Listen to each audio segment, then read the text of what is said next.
This episode is brought to you by the new D9 Business Directory. Shop Greek-owned brands from a variety of categories.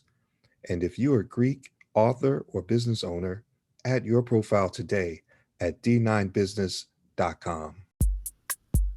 Honoring those trailblazers who preceded us is just as important as leaving a legacy for those who will follow us.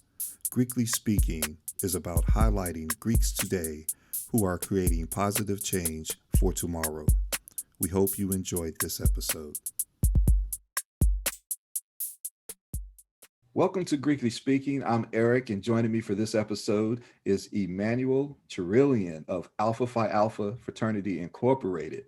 He was initiated in the Nu Gamma Lambda chapter of Alpha Phi Alpha in 2019. He's currently the executive director at Tank EdDucates, LLC. Emmanuel, how are you doing today, man? Welcome to Greekly Speaking. Thank you for the opportunity. I'm doing great, and I'm glad to be here. Appreciate it, brother. Hey, man, I'm glad you had a chance to take a few minutes to talk to us today on the show. We kind of connected out there on social media. I got a glimpse of some of the content you were posting with your initiative to help educate our youth, particularly our young men. And I said, let me see what inspired this brother to take upon this mission, man, because I was so impressed. I felt so good that we have so many men such as yourself stepping up to the challenge. We often hear about the shortage of African-American men in the education system, but you have stepped up to the plate and answered that call several times over, right? So, because you're also a professor, I understand? Yes, sir. Professor of sociology and philosophy. Okay, and where are you teaching currently? At Rutgers University, as well as Rowan University, New Jersey. Mm-hmm. Okay, and we'll just go ahead and put out there, you're not speaking on behalf of those institutions. Absolutely. Or your fraternity. You're just a member with some verified experience that we're delighted to have you share with us today. But, before we get into that, and we want to unpack as much as we can, let us hear a little bit about your background. Anytime somebody has said they D9, I got to find out what I need to find out and see what's going on. So first of all, where are you from originally? All right, so I'm actually born and raised in Elizabeth, New Jersey, but my parents are from Haiti. And so they traveled here to give their children a better chance in education. And so unfortunately, my dad did not get to see it. He built his life to, one day I'm going to go back to Haiti and retire and build this big old mansion. And his life was cut short. And so, and if I could be transparent with your listeners, my dad was murdered. All right, so that's very important in my story. Wow. I was lost. I didn't know what to do. And I just remembered his sacrifice was for us to get a better education. So that's what actually motivated me to get to the pinnacle of the system, to see how high I can go to basically repay the sacrifice that he did coming over here. He was murdered in the streets. He was the cab driver, person robbed him. And so I had this idea of, I wanted to make a change in my community. And not to go too long with my story, I just want to kind of tell you how I pivoted back to education. I was actually a business undergrad. And so I went to the business world. I really skyrocketed up, making six figures, living a good life, traveling 26 countries. But I felt empty. I just felt like, man, I should be giving back. So after 18 years of that, that's why I went to education, for the very reasons you mentioned. Not enough of us in there. I felt like I could make a difference. And so I became a teacher and opened my own education consulting company. So that's kind of what brought me to education, where I'm at today. We're all fueled by different circumstances and Yes, life events, man. And it sounds like you did a really good job of taking that experience and that set of circumstances and using that to help get you in a better place where you can make an impact. And I commend you for that. When we talk about, here on Greekly Speaking is, we have so many D9 Greeks that are doing some great things as far as community goes. Community service is one of the main things you're going to find in common with all of our organizations. I just want to understand a little bit about your Greek journey and what attracted you to Alpha Phi Alpha. What year did you join? You said 2019, right? 2019. Yeah. So Okay. I'm a later addition, and I have zero Greek in my family. So I never seen it in person until I actually went to college campus. And on my college campus, it was the Qs, Sigmas, and Deltas who really had the stamp, which was William Patterson University. There were no alphas at that time. That's another story, which we'll talk about. But so I was a football player. And so for me, I was busy doing that, and I didn't really have the background, so I didn't really know the extent of it unless what I saw at the parties, and I was already good with the social skills, so I was like, I didn't need it. I And see how you so, slide that in. I like that. and so what happened? Um, I became a lover of history after my bachelor's degree. So that's when I started doing the deep reading. We talked a little earlier about philosophy and things like that. I started really studying the civil rights movement, and I just realized D9 organizations, if you look at all the pivotal moments in African American history in this country, when we talk about after Plevy versus Ferguson, we start moving from that point on, a D9 organization was somewhere in the mix, to the point of this month right now, Black History Month, started by Omega Psi Phi and Alpha. You have Dr. Carter G. Wilson and Minister Freeman, Moreland, excuse me, Minister Moreland. So my thing is, when you start really breaking down our history, D9's all over the place. And so I started investigating at that point. That's what actually got my attention. And as I started studying, I started seeing a lot of alpha men that I looked up to as Martin Luther King, Thurgood Marshall, and I just really started doing some insight into Alpha Phi Alpha fraternity incorporated. So that I patterned my life really behind Martin Luther King. So he has a huge influence of why I specifically went Alpha Phi Alpha. But that's really how my interest with the D9 organization came about. I love it, man. And so at your chapter, when you were initiated, how many other brothers came in with you? It was line of five. Okay. So I was the deuce. So two Sant Louvertures. So they give me that. Tucson. Okay, I get it. I get it. I love it. I love it, man. That's all good, man. So you developed this love of history, which kind of led you to a lot of exposure of the D9 organizations. What did your family think when you told them you were going to make this move to the fraternity thing, or was it just so new? They didn't quite understand why I was doing. They felt like I was accomplished, and they're like, why do you think? And I just was like, I just know this is something I need to do to continue to go where I'm trying to go. And man, now they're like, oh my God, you were right. The doors that's been open since I became a brother of Alpha Phi Alpha is, I can't even count. Just to give one off the top, I'm now sitting on the board of directors of Camden Schools, and that was definitely through the fraternity. Wow. So once you start getting these connections and network, you see it happening in a lot of other communities, especially in the Jewish community. See how networking works. I think the D9 is strategically positioned where we can do it also for our community as well. So a lot of doors are open due to me being part of this great fraternity, Alpha Phi Alpha. I love it, man. And let me just ask this, because I think you've probably done the most research of all of our guests so far, because having a history background, if there was somebody who was thinking about, joining the Greek organization, fraternity or sorority, what advice would you give them? I would say, do your research. All right. Don't just pick it because maybe you see a person, but understand what drives the fraternity or sorority in this manner.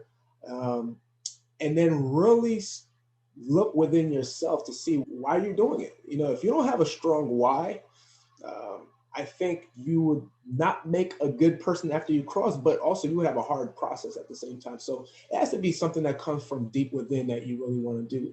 And I think the people that really are strategic when they're joining these organizations become the best members in my estimation. You don't have a person that crossed and then 2 years later, they're not engaged anymore. So really find out what's the driving force behind it. Tie that in with your purpose and your passion. And if the organization stands behind all that, then yes, I think it would be great. And the last thing I would say is this. You can be strong by yourself, I think Fabulous says it best. I could be a movement by itself, but we can be a force together. By me aligning with other like-minded individuals who see the world in a different way, it has really catapulted my career, but also my connections at high levels. And so when I look at it really, especially for the graduate chapters, as really a networking group of like-minded individuals that are not only doing great successfully in the world, but also doing, like you said earlier, great work in the community. Last point on that, I was a community guy.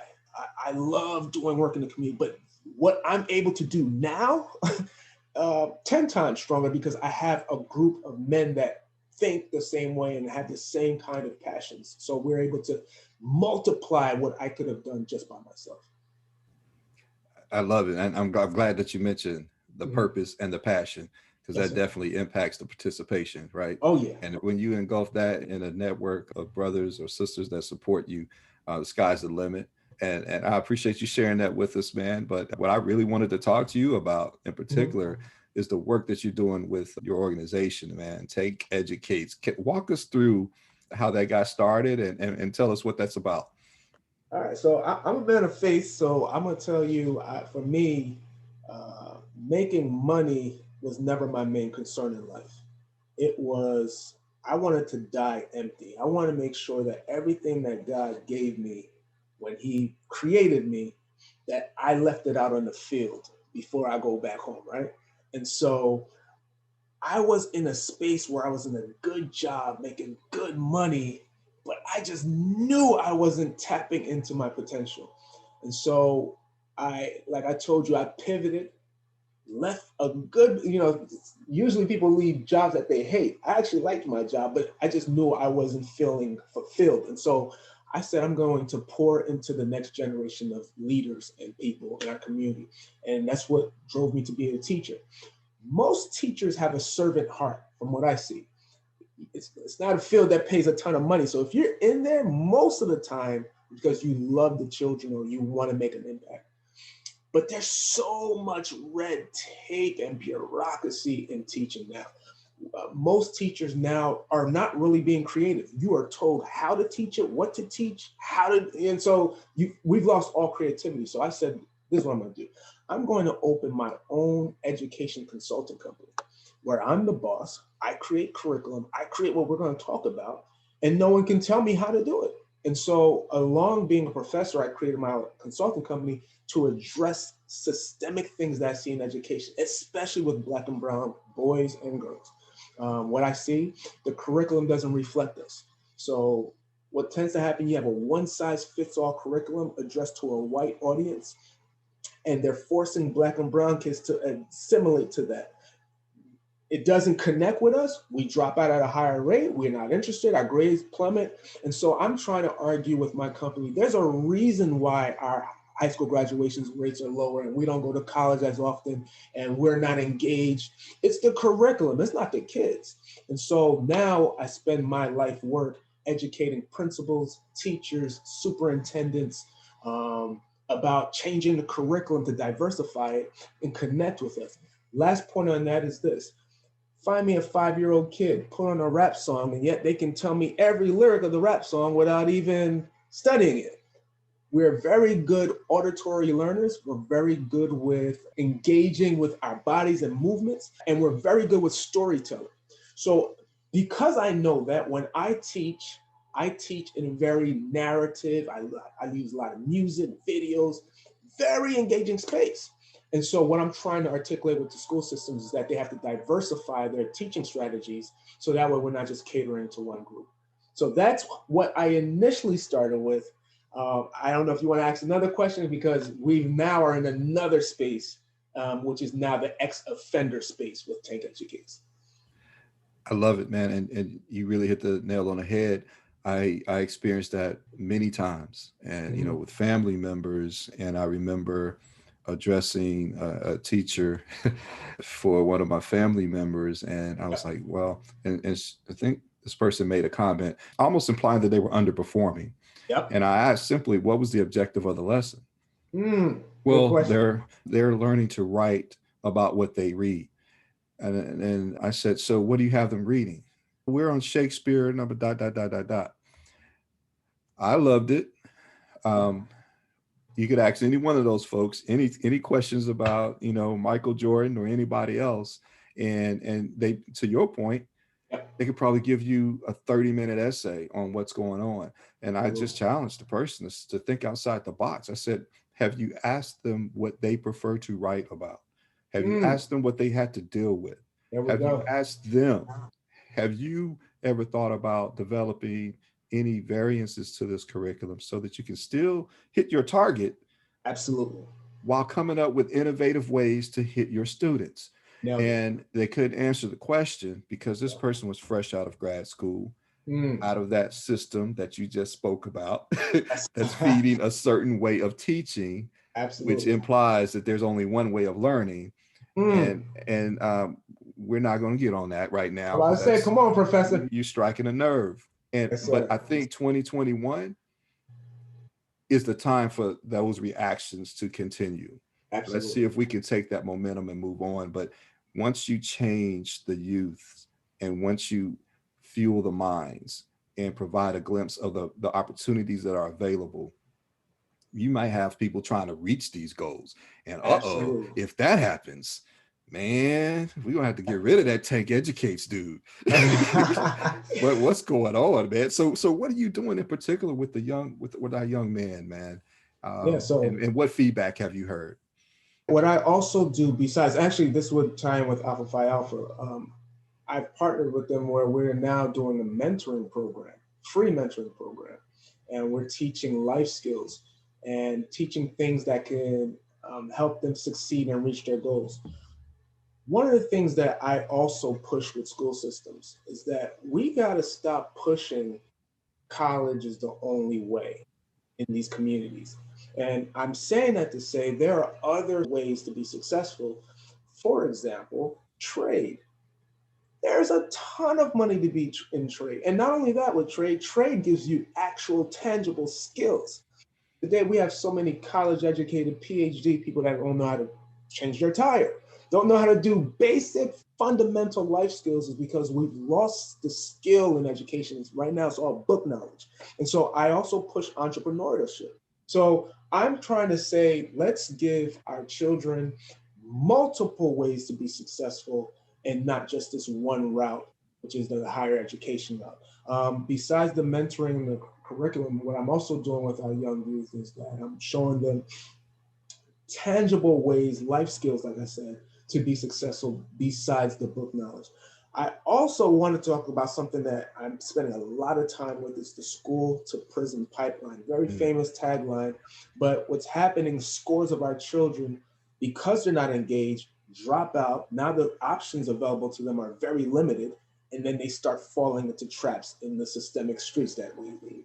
So besides working with the school on the front end, I'm also on the back end of the school to prison pipeline. So what I do, before someone's released in the state of New Jersey, if they're in the intensive supervision program, I'm contracted with the state, they have to come to my mentoring program for 8 weeks, where I teach ex-offenders life skills that I would teach in the schools. And so now you're learning things like interviewing skills and things, basic computer literacy, credit. Where do we learn that if you don't learn it? So things that I think schools should be focusing on, I make sure I give it to these individuals. So that way the recidivism rate goes down. And so I'm tackling this idea of the school to prison pipeline from the front end as well as the back end. So that's the bulk of what we do at Tank EdDucates LLC. I must say, it's refreshing to meet someone who always practices what they speak. Yes, sir. And I've seen some of your content, and I've seen a remark recently where somebody was saying, "Oh, they were referencing money," and I heard that you, if I may just put it out there, you say, "I'm not doing this for the money." Oh and yeah. and Oh and, yeah. and I was like, that is so powerful, and people Mhm. really need to understand, you're Yeah. doing it for the impact, you're doing it to save lives. Yes, And sir. I, something else that I noticed in some of your other content was Mhm. the comparison you made between the school buildings and the prison buildings.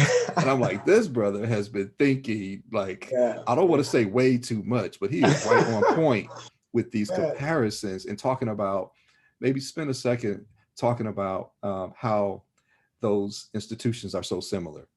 Yeah, so one of the things that I'm constantly preaching is this idea of the school to prison pipeline.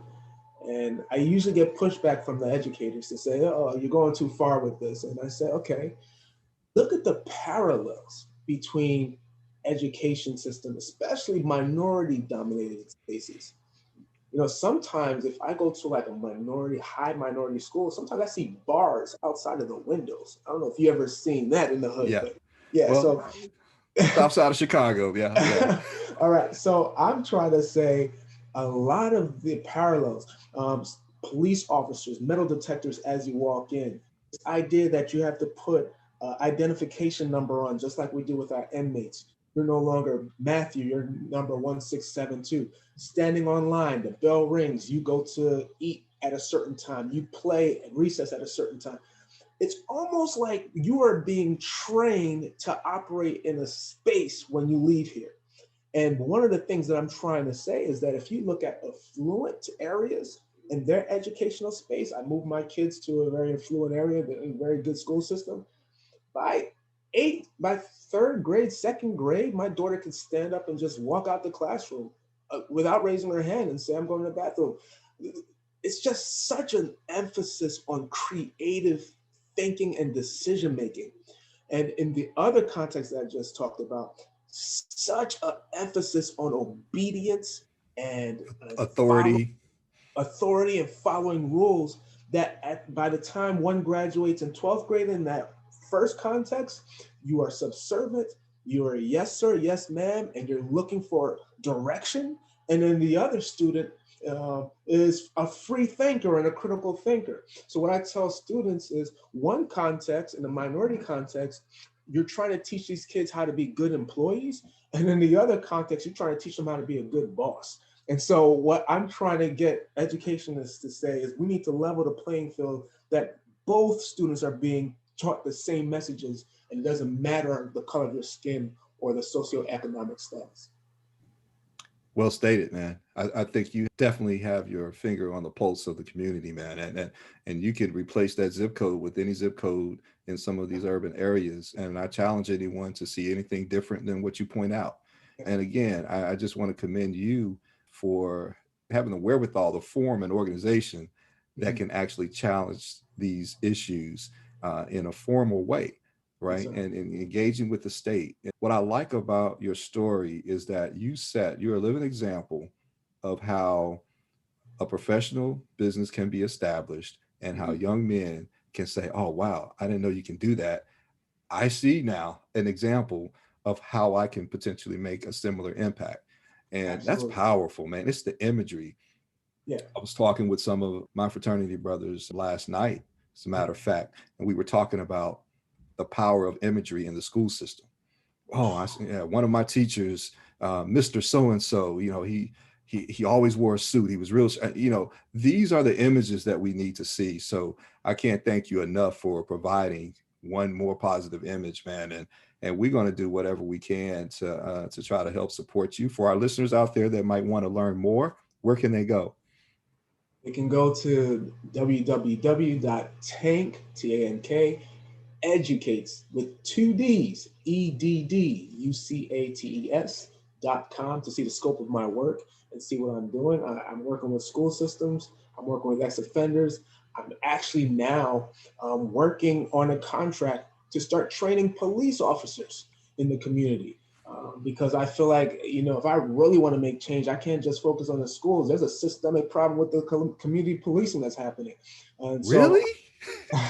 hey, a lot of people are shocked to find that out. But, so far the attorney, the assistant prosecutors are working with me. They seem to be open-minded to the idea of me coming in. We're in preliminary talks. But my whole point is to say that I want to get in the space where we can start having some real conversations with powerful institutions that have been built for long periods of time to start dismantling a lot of the things that's happening in our community. That's awesome, man. Hey, and before we let you get out of here, give us the rundown of Tanked. What are those initials for? All right. So back in college, I was about 40 pounds heavier with all muscle. And I was what they call a beast in the weight room. And so they would call me Tank. They'd be like, yo, you don't want to mess with this guy. This is a tank right here. And I didn't want to lose almost my street credibility when I built this. I wanted to still be that guy and still do my work.